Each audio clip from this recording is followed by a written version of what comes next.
morning, students. Today we will continue our chapter Tissues. Our chapter is Tissues.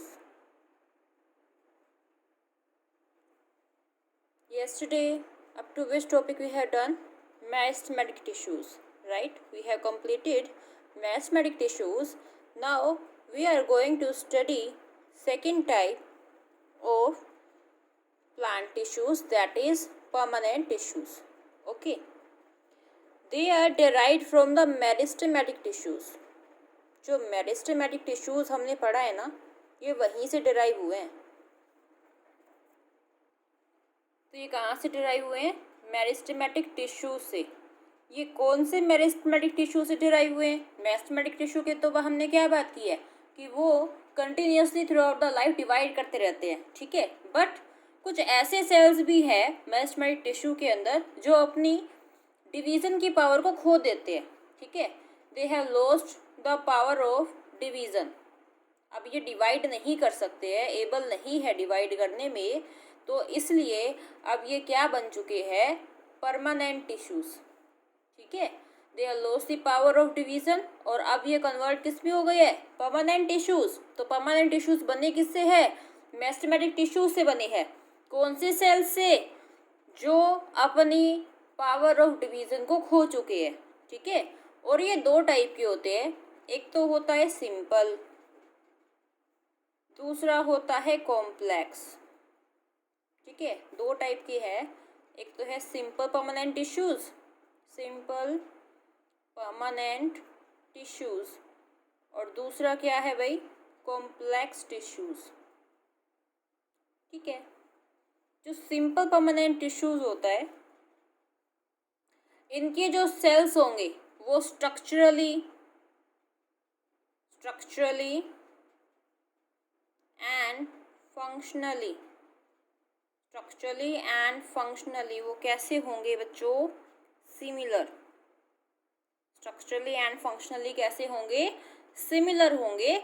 यानी कि ये जो tissues हैं, ये वाले जो अपने टिश्यूज़ है, ये बने हैं किससे? Only one type of cell से. सिर्फ वन टाइप ऑफ सेल से ये बने होते हैं. ओके. ये क्या है? Simple permanent tissues. अब बात करते हैं भाई कॉम्प्लेक्स टिश्यूज़ की. ये कॉम्प्लेक्स टिश्यूज़ क्या होते हैं? ये more than one type of cell से बने होते हैं. सिंपल तो सिर्फ एक ही टाइप के सेल से बनते हैं. ये more than one type of cell से मिलकर बनते हैं. और इसके अंडर दो टाइप के आएंगे अपने. जो दो टाइप के अपने कॉम्प्लेक्स टिश्यूज़ है वो कौन से है बच्चों? Xylem and phloem. क्या है? Xylem and phloem. तो अपने पास दो टाइप के कॉम्प्लेक्स टिश्यूज़ होते हैं, ठीक है. इसी तरीके से जो सिंपल परमानेंट टिश्यूज़ है, इनके भी कुछ टाइप्स होते हैं. तो इनके जो टाइप्स होते हैं वो होते हैं तीन टाइप होते हैं. एक तो होता है पेरेन्काइमा, दूसरा होता है कोलेनकाइमा, तीसरा होता है भाई स्क्लेरेनकाइमा, ठीक है. तो ये तीन टाइप होते हैं सिंपल परमानेंट टिश्यूज़ के. कॉम्प्लेक्स टिश्यूज़ के दो टाइप है, जाइलम एंड फ्लोएम. चलिए अब आगे इनको हम पढ़ते हैं. सबसे पहले हम लोग पढ़ेंगे पेरेन्काइमा. इनका डायग्राम कुछ इस तरीके का है, ठीक है. ये आप स्ट्रक्चर देख सकते हो, ठीक है. तो इनके बीच में कुछ ना कुछ अपने को गैप दिख रहा है, राइट. जो पेरेन्काइमा है, इस टिश्यू के जितने भी सेल्स होंगे वो सब होते हैं लिविंग. कैसे होते हैं? लिविंग, ठीक है. और इनके पास थोड़ी बहुत पावर ऑफ डिवीज़न होती है. कंप्लीट लॉस नहीं हुई है इनकी, थोड़ी बहुत पावर है इनके पास डिवाइड करने की, ठीक है. ये जो सेल्स होते हैं ये राउंडेड होते हैं, ये ओवल हो सकते हैं, ठीक है, पॉलीगोनल हो सकते हैं, और ये इलोंगेटेड भी हो सकते हैं, ठीक है बच्चों. पॉलीगोनल, इलोंगेटेड, ओवल, राउंडेड, तो ये शेप्स इनकी हो सकती है. मैंने आपको सिर्फ एक ही टाइप की शेप बना के दिखाया है. ओके. जो पेरेन्काइमेटस सेल्स है उनकी शेप की हमने बात कर ली. इसकी जो सेल वॉल होती है जो इसकी सेल वॉल होती है बच्चों वो होती है थिन। सेल वॉल कैसी होगी? थिन होगी। एंड वो एनक्लोज करता है डेंस साइटोप्लाज्म को। इसको एनक्लोज करेगा, डेंस साइटोप्लाज्म को एनक्लोज करेगा। और इसके अंदर एक स्मॉल न्यूक्लियस होता है। क्या होता है इसके अंदर? स्मॉल न्यूक्लियस प्रेजेंट होता है। इंटरसेलुलर स्पेसिस यानी कि सेल्स के बीच में स्पेसिस आप देख ही पा रहे हो। यहाँ पे स्पेसिस प्रेजेंट है, ये रहा स्पेस, ये रहा स्पेस, यहाँ स्पेस है, यहाँ स्पेस है, यहाँ पे स्पेस है ना। तो इन सेल्स के बीच में स्पेस तो है, तो इसीलिए हम क्या कहेंगे? Intercellular spaces are present. अब बात करते हैं इसके अकरेंस की। भाई ये पाए कहाँ जाते हैं, कहाँ मिलते हैं? ये वाइडली डिस्ट्रीब्यूटेड होते हैं प्लांट बॉडी में, जैसे कि स्टेम हो गया, रूट हो गए, लीव्स हो गए, है ना, फ्लावर्स हो गए, फ्रूट्स हो गए। तो इन सब में ये पाया जाता है। Okay, now it's turn for functions. अब हम इनके फंक्शंस देखेंगे। तो इनका काम क्या होता है ना। प्रेजेंट होते हैं, ठीक है, कैसे होते हैं वो भी पता लग गया, कहाँ कहाँ है। अब फंक्शंस देखेंगे। फंक्शन बेटे ये एक पैकिंग टिश्यू की तरह काम करेगा, यानी पैकेजिंग में हेल्प कर रहा है ना। पैकिंग टिश्यू की तरह काम करेगा। और ये सपोर्ट देता है स्टेम को। क्या करता है ये? सपोर्ट देता है किसको? स्टेम को सपोर्ट देता है। ओके, ये फूड स्टोरेज टिश्यू की तरह भी काम करता है, यानी फूड कहाँ स्टोर होएगा? पेरेन्काइमा के अंदर, ठीक है ना। फूड स्टोरेज टिश्यू की तरह काम करता है ये। मटेरियल्स को ट्रांसपोर्ट करने में हेल्प करता है, ठीक है। गैसियस एक्सचेंज एलो करता है। It yellow the gaseous exchanges. तो गैसियस एक्सचेंजेस भी हो रहे हैं इसके थ्रू। वेस्ट प्रोडक्ट को स्टोर करता है, ठीक है ना, यानी स्टोरिंग का भी काम कर रहा है ये, राइट। वेस्ट प्रोडक्ट्स को स्टोर कर रहा है, फूड को स्टोर कर रहा है ना। अब ये जो पेरेन्काइमा होता है ना, इनके कई बार हम कुछ अलग टाइप इनकी, या हम कह सकते हैं भाई मॉडिफिकेशन इनको हमें देखने को मिलती है। मान लो ये जो पेरेन्काइमा है इसके अंदर क्लोरोप्लास्ट आ गया, क्लोरोप्लास्ट प्रेजेंट है इसके अंदर, तो अब हम इसको क्या बोलेंगे? क्लोरेन्काइमा।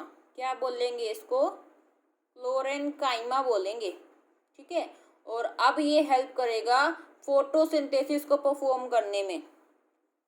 जो हाइड्रोफाइट्स होते हैं ना, वाटर वाले प्लांट्स, पानी के अंदर भी तो प्लांट्स होते हैं, उनको हम हाइड्रोफाइट्स बोलते हैं। फाइट्स यानी प्लांट्स, हाइड्रोफाइट्स। मैं यहाँ लिख देती हूँ, हाइड्रोफाइट्स के अंदर ये जो फाइट्स है दैट मीन्स प्लांट्स, हाइड्रो यानी वाटर, ठीक है। वाटर वाले जो प्लांट्स होते हैं उनमें बहुत ज़्यादा एयर कैविटीज होती है, एयर कैविटीज होती है, ठीक है। और तब हम इनको क्या कहते हैं? एरेनकाइमा। यहाँ पे हम इसको क्या बोलेंगे? एरेनकाइमा बोलेंगे, जो कि प्लांट्स को बायोन्सी प्रोवाइड करती है। दैट मीन्स कि वो फ्लोट कर पाएगा पानी के अंदर, ठीक है। अगर बायोन्सी उसको ना मिले, ये एरेनकाइमा ना प्रेजेंट हो, तो क्या वो फ्लोट कर पाएगा? नहीं ना।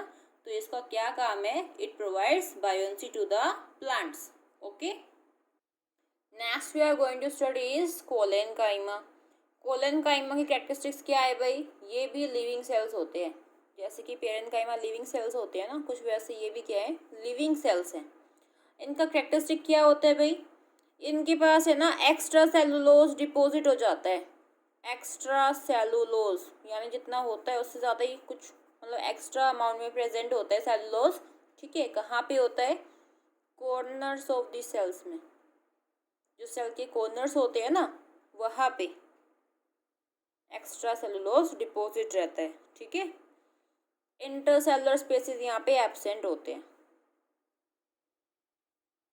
आप यहाँ पे इसका स्ट्रक्चर देख पा रहे हो, राइट। ये कोलेनकाइमा का डायग्राम है, ठीक है। ये क्या है? कोलेनकाइमा का डायग्राम है, कोलेनकाइमा, ठीक है। इसके बीच में आप देख पा रहे हो इंटरसेलुलर स्पेसिस प्रेजेंट ही नहीं है कहीं पर भी, राइट। अब हम इसकी बात करते हैं फंक्शंस की। जो फंक्शंस है ये क्या है, मैकेनिकल टिश्यू है, मैकेनिकल सपोर्ट देगा, क्या है ये, मैकेनिकल टिश्यू है, ठीक है, मैकेनिकल सपोर्ट देगा, इलास्टिसिटी प्रोवाइड करेगा। इलास्टिसिटी यू मीन कि आप इसको स्ट्रेच कर सकते हैं जहाँ पे भी प्रेजेंट होगा, ठीक है। इसकी वजह से जो प्लांट्स है उनकी बेंडिंग हो पाती है बिना टूटे, जो प्लांट्स की बेंडिंग है वो हो पाएगी बिना ब्रेक हुए, ठीक है। कुछ जो सेल्स होते हैं कोलेनकाइमा के, कुछ सेल्स जो है कोलेनकाइमा के, इनके पास भी क्लोरोप्लास्ट होता है। जैसे हमने पेरेन्काइमा की बात की थी, क्लोरोप्लास्ट प्रेजेंट होगा, ऐसे ही कोलेनकाइमा में भी कुछ सेल्स में क्लोरोप्लास्ट प्रेजेंट होता है। ये क्या करेंगे, ये बनाएंगे शुगर एंड स्टार्च, ठीक है, शुगर एंड स्टार्च की ये फॉर्मेशन करेंगे which is the food for the plant. Okay, next we are going to study is sclerenchyma. We are going to study is sclerenchyma. बच्चों ये होते हैं डेड सेल्स। इससे पहले हमने दो टाइप के पढ़े, पेरेन्काइमा कोलेनकाइमा, दोनों ही कैसे होते हैं, लिविंग होते हैं। ये होते हैं डेड सेल्स। इनकी जो वॉल्स होती है वो ग्रेटली थिकेंड होती हैं, थिकेंड होती है इनकी वॉल्स। और यहाँ पे डिपॉजिट क्या होता है, लिग्निन। इससे पहले हमने क्या पढ़ा था, सेलुलोज डिपॉजिट होता है, यहाँ पे प्रेजेंट होता है लिग्निन। यहाँ पे भी कोई इंटरसेलुलर स्पेस नहीं होता है, ठीक है। और इसके पास दो टाइप के सेल्स होते हैं, एक तो होता है स्क्लेरिड, दूसरा होता है फाइबर्स। यहाँ पे आप दो डायग्राम्स देख पा रहे हो, राइट। ये तो है फाइबर और ये वाला है स्क्लेरिड, ठीक है। दोनों में ही कहीं पे कोई प्रोटोप्लाज्म ही नहीं होता। हमने सेल वाले चैप्टर में क्या पढ़ा है कि जो प्रोटोप्लाज्म होता है वो क्या होता है, लिविंग मटेरियल होता है। जब इसमें लिविंग मटेरियल ही एब्सेंट है तो ऑब्वियसली ये सेल कैसा होगा, डेड होगा, राइट। इसके अंदर प्रेजेंट ये जो स्क्लेरिड होता है ना, ये कैसा होता है, लॉन्ग, नैरो, थिक होता है। और इसके पास लिग्निफाइड सेल्स होते हैं। कैसे सेल्स होते हैं, लिग्निफाइड सेल्स, ठीक है। जो फाइबर होता है ये कैसा होता है भाई, ये बोथ एंड से पॉइंटेड होता है, देख सकते हो ये पॉइंटेड है ना, है ना, पॉइंटेड, पॉइंटेड है। तो ये बोथ एंड्स पे कैसा होगा, पॉइंटेड होगा और इरेगुलरली शेप्ड होगा। इसकी कोई शेप नहीं है रेगुलरली, ठीक है, इरेगुलर शेप्ड है ये, ठीक है, इरेगुलर शेप्ड होगा। इरेगुलर शेप जो है वो दोनों में ही होगी, फाइबर में भी और स्क्लेरिड के अंदर भी, ठीक है। इनका फंक्शन, ये जो स्क्लेरेन्काइमा है इसका काम क्या होता है, इसका काम होता है mechanical support, mechanical support and protection देने का, यानी ये protective in nature, protective in nature. इसी की बेसिस पे प्रोटेक्टिव टिश्यूज होते हैं, क्या होते हैं, प्रोटेक्टिव टिश्यूज होते हैं इसी के बेसिस पे, राइट। तो ये जो प्रोटेक्टिव टिश्यूज होते हैं इसको हम पढ़ेंगे अपनी नेक्स्ट वीडियो में। That's enough for today, thank you.